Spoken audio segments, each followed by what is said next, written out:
Hi, Jessica here, Yoga for Everybody, representing Zen Active Sports. I'm back in the studio to present another one of my favorite balancing poses, the Eagle Pose. From a standing position, we will of course begin to establish proper alignment before we come into our balancing challenge. Starting with the bottoms of the feet, moving up to the knees, making sure they're slightly bent, making sure the hips are squared to a neutral position. Shoulders are down, chest is open, crown of the head lifts up, the arms reach down and away from the body, activating those fingers. Noticing the breath as it moves from the bottom of the belly up into the chest and slowly out the belly and out the chest.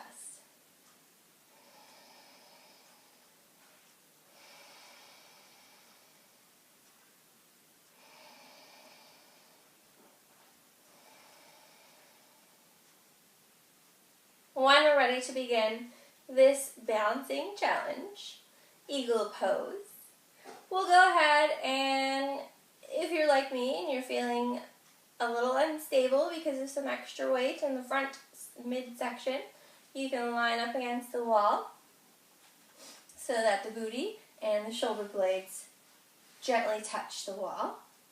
You could also have a chair nearby so you can place a hand on the back of the chair for support.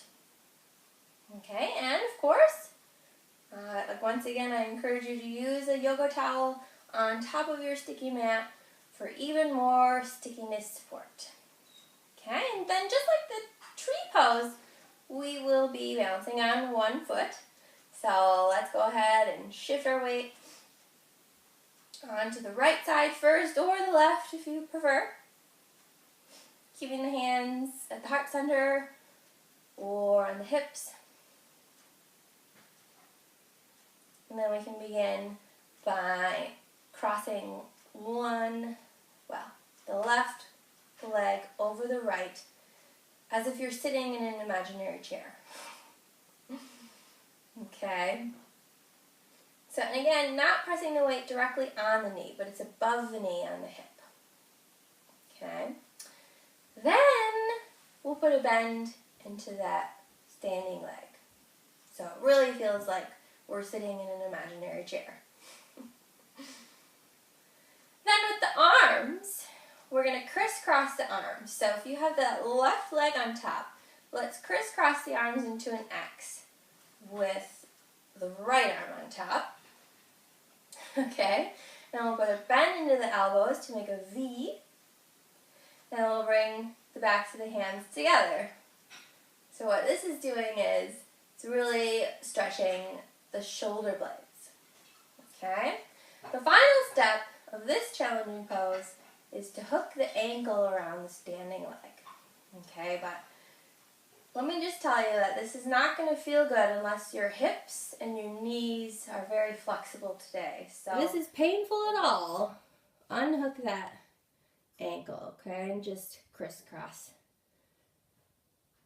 And after a few breaths, we can slowly come out of the pose. On the exhale, the breath, and then shake it out. Okay, and then we'll try it on the other side again. Always being sure to take notice of any differences on how the pose feels from one side to the other. So, for example, do the hips feel tighter on the left side compared to the right? Do you feel more balanced on your right or your left?